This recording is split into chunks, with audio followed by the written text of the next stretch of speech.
Good morning twelfth class. हम देख रहे थे द गिफ्ट ऑफ मज़ई, जो लिखा था ओ हेनरी ने। शॉर्ट स्टोरी राइटर हैं वो, और एक छोटी सी कहानी जो दिखाती है कि प्रेम का क्या महत्व है, और यदि वो प्योर हो, यानी उसमें प्योरिटी हो, तब आप कुछ भी सेक्रीफाइस कर जाएंगे।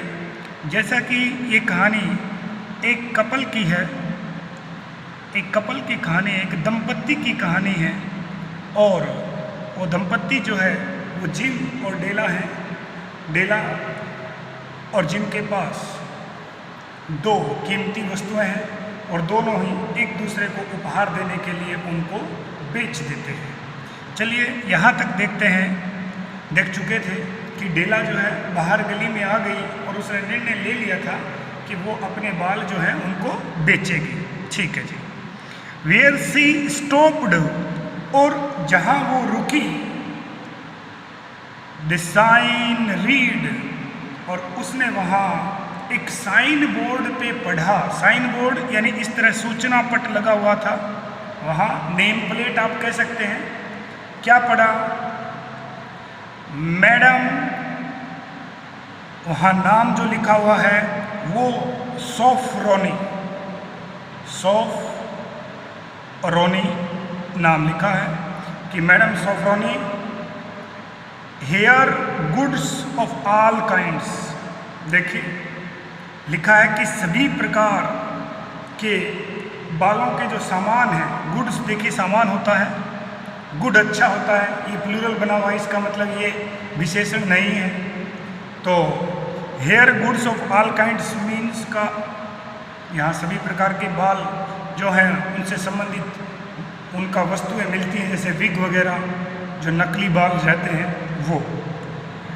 वन फ्लाइट अप डेला रन, और डेला फ्लाइट अप का अर्थ होता है तेज गति से, मानो उड़ते हुए।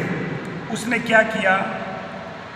रन, डेला ने वो जो सीढ़ी है उसको पार किया। And collected her self painting, और हाफते हुए अपने आप को, पेंटिंग करता हाफना और कलेक्ट करता संभालना, और दौड़ के सीढ़ियों पे चढ़ गई और सीढ़ियों के ऊपर जाके अपने आप को हाफते हुए संभाला।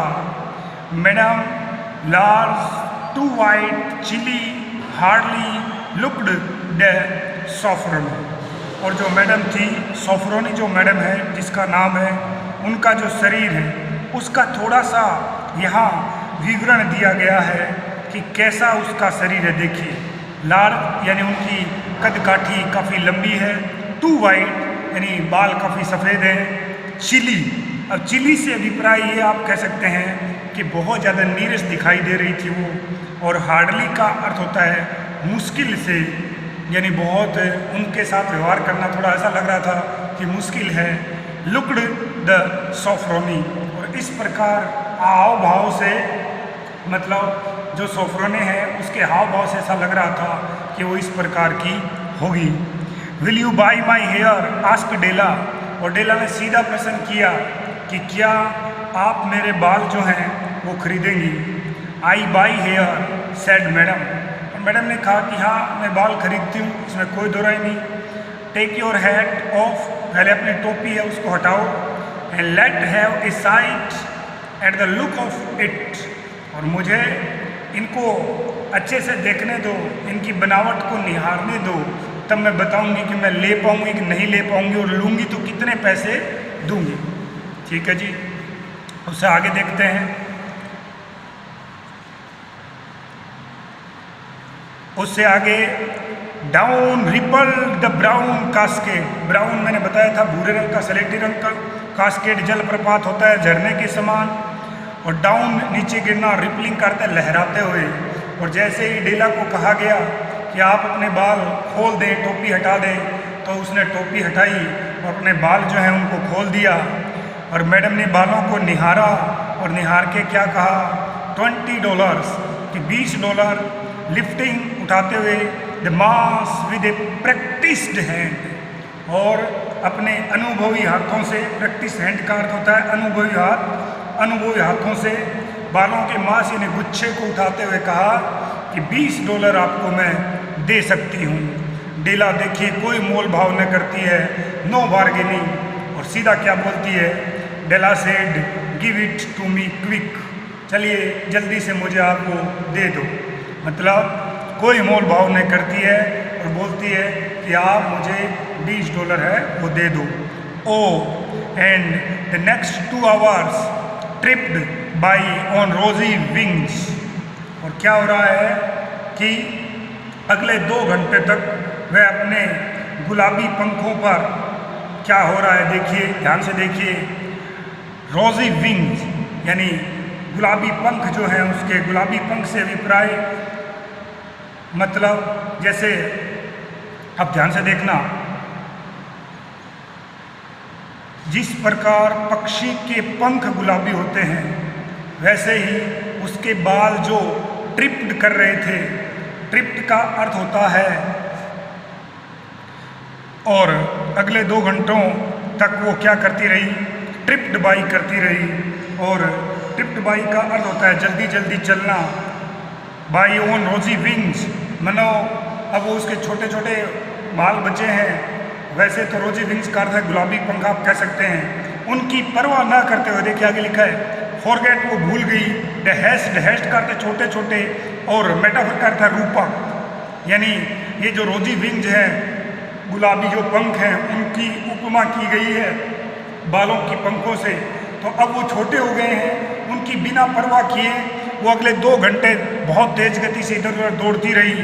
सी was ransacking the store for Jim's present, और रैनसैकिंग का अर्थ होता है पूरी तरीके से छानबीन करना, एक एक दुकान पे अगले 2 घंटे तक वो जिम के लिए उपहार लेना था और वो छानबीनें करती रही। सी फाउंड इट एट लास्ट, और आखिरकार जिम के योग्य, अपने पति के योग्य उपहार उसे मिल गया। It surely had been made for Jim, वह उपहार निश्चित रूप से किसके लिए बना था, जिम के लिए बना था, एंड नो वन एल्स, मतलब वो उपहार जो है वो निश्चित रूप से जिम के लिए बना था, अन्य किसी के लिए नहीं। क्यों, क्या है उपहार देखना, there was no other like it in any of the stores, वो कह रही है कि किसी भी स्टोर में उस जैसी कोई दूसरी वस्तु नहीं थी। She her turn all of them inside out, वो कह रही है कि किसी भी स्टोर में इसी दुकान जो चीज़ है उसको नहीं मिली, उसने स्टोर को turn all of them inside out, मतलब सब जगह उसने उसको देखा, ढूंढा। अब ये क्या है, it was a platinum fob chain, देखिए प्लेटिनम तो धातु आप जानते हैं, और फोब चेन का अर्थ होता है कि वो जो कलाई की जो घड़ी है उस पे बांधे जाने वाली ये प्लेटिनम की चेन है। सिंपल, बड़ी ही साधारण नज़र आ रही है, एंड चेस्ट इन डिज़ाइन, लेकिन वो डिज़ाइन में बहुत ही शुद्ध और बहुत ही डिज़ाइन में बहुत ही शुद्ध और सादी थी, मतलब शुद्ध और सादी से मतलब आप कह सकते हैं अद्भुत। ये जो चेस्ट है इसका अर्थ होता है शुद्ध और सिंपल साधारण, वो डिज़ाइन में तो सिंपल साधारण है लेकिन वैसे बहुत अच्छी है। Properly proclaiming its value by substance alone and not by mere precious ornamentation. देखिए प्रॉपरली यानी ठीक ढंग से वो क्या कर रही थी, वो जो फोब चेन है कि हाथ की घड़ी पे लगने वाली चेन को फोब चेन कर रहे हैं, तो वो ठीक ठाक ढंग से, प्रॉपरली यानी ठीक ठाक ढंग से प्रोक्लेमिंग कर रही थी। प्रोक्लेमिंग का अर्थ होता है बताना, घोषणा करना। वो ये बता रही थी, किसको बता रही थी, अपनी कीमत को। आगे लिखा है इट्स वैल्यू, अपनी कीमत को, by substance alone and not by mere precious ornamentation. वो ये कह रहा है कि वह डिज़ाइन जो है वो अपनी कीमत को बता रही थी, न केवल अपनी बाहरी बनावट या सजावट के कारण, जैसे कि सिंदूर वस्तुएं इस प्रकार की होती है, मतलब प्रीशियस मेयरली करता है महज, नॉट ओनली मतलब केवल, तो न केवल प्रीशियस यानी बहुमूल्य, ऑर्नामेंटेशन करते हैं बाहरी बनावट, केवल बाहरी बनावट से ही नहीं, वो क्या है वास्तव में वो घड़ी क्या थी, सुंदर थी। ऐसा नहीं है कि केवल वो बाहरी बनावट से वो घड़ी सुंदर थी और अंदर से वो सुंदर नहीं थी। वो वास्तव में वो जो चेन है उस घड़ी की वो अद्भुत थी। As all good things should do, जैसे कि सारी सुंदर चीज़ें होती हैं जो बाहर से बनावटी तो आपको सुंदर लगती हैं, लेकिन वास्तविकता में उतनी अच्छी ठोस नहीं होती। लेकिन वो जो चेन है न केवल सुंदर थी बल्कि वो क्या थी, ठोस भी थी, आप यूँ कह सकते हैं। It was even worthy of the watch. वो ये कह रही है कि वो जो घड़ी है वो बिल्कुल, ये जो चेन है, it was even worthy of the watch, वो जो चेन है ये इट चेन के लिए आया, वॉज इवन वर्दी का अर्थ है उपयोगी, सार्थक, ऑफ द वॉच, और जिम की घड़ी के लिए वो बिल्कुल सही थी, एकदम उपयुक्त थी। जिम के पास सोने की घड़ी है और चेन हो जाएगी प्लेटिनम की। हम सब जानते हैं प्लेटिनम धातु सोने से भी महंगी होती है। As soon as she saw it she knew that it must be Jim's. जैसे उसने देखा वह समझ गई थी। ये देखिए जिम्स लिखा है, इसका अर्थ होता है, जैसे मैंने ऐसे लिख दिया, ध्यान से देखना, जैसे मैंने लिख दिया आई वेंट राम से होम, फिर आगे लिखा राम से, फिर यदि मैंने होम नहीं लिखा तो मुझे समझना है ये कि ये होम ही आएगा। आप समझ गए? मैं कह रहा हूँ आई वेंट राम्स होम, मैं राम के घर गया, और फिर मैंने कह दिया कि राम से, और आगे लिख दिया वेरी एक्सपेंसिव। इसका मतलब राम का घर ही है, वो दोबारा लिखने की जरूरत नहीं है। वही चीज़ यहाँ है। As soon as she saw it, जैसे ही सी यानी डेला ने, सो का अर्थ देखा, इट का अर्थ उस चेन को, शी न्यू वह जान गई थी, दैट इट ये चेन के लिए आया, मस्ट बी जिम्स कि ये हर हाल में किसकी हो जाएगी, जिम की हो जाएगी, यानी ये जिम की घड़ी के लिए बिल्कुल ठीक रहेगी। वह इस बात को समझ गई थी। इट वॉज लाइक हिम, ये उपहार उसके लायक था। Quietness and value, the description applied to both. वो कह रही है क्वाइटनेस का अर्थ शांत और वैल्यू यानी मूल्यवान, ये दोनों ही वर्णन उस पर लागू होते थे। डिस्क्रिप्शन वर्णन होता है, अप्लाइड लागू होना, टू बोथ किस पे लागू हो रहे थे, चेन पे, कि वो चेन जो है बिल्कुल उपयुक्त थी। $21 they took from her for it, और उस दुकान वाले ने $21 जो है, $21 उसके लिए डेला से ले लिए। And she hurried home with 87 cent, और उसके पास केवल अब 87 सेंट बचे, उनके साथ वो दौड़ के घर चली गई। With that chain on his watch Jim might be properly anxious about the time in any company. वो कह रही है, अपने आप मन कर रही है कि उसके साथ यानी घड़ी के चेन के साथ वो जो जिम है वो किसी के भी संग साथ समय देखने के लिए आतुर रहेंगे। एक्सेस का अर्थ आतुर रहना, प्रॉपरली ठीक ढंग से, अबाउट द टाइम समय इन एनी कंपनी, कि अब क्योंकि चेन इतनी शानदार लग गई तो किसी के सामने अपनी घड़ी को निकाल के समय देख पाएंगे। Grand as the chain watch, ये जो चेन है उतनी ही भव्य है, ग्रांड का अर्थ भव्य जितने की घड़ी है। He sometimes looked at it on the sly on account of the old leather strap. Strap का अर्थ फीता, लेदर आपको पता ही है चमड़ा होता है। अकाउंट का अर्थ के कारण, लुक्ड का अर्थ है देखना, ओल्ड का अर्थ है पुराना। और वो ये भी सोच रही है कि घड़ी शानदार थी लेकिन चमड़े की पुरानी फीती के कारण कभी कभार वो इसको क्या करता था, स्ले करता था। स्ले का अर्थ होता है छिप कर देखना, उसका समय भी वो छिप कर देखते थे।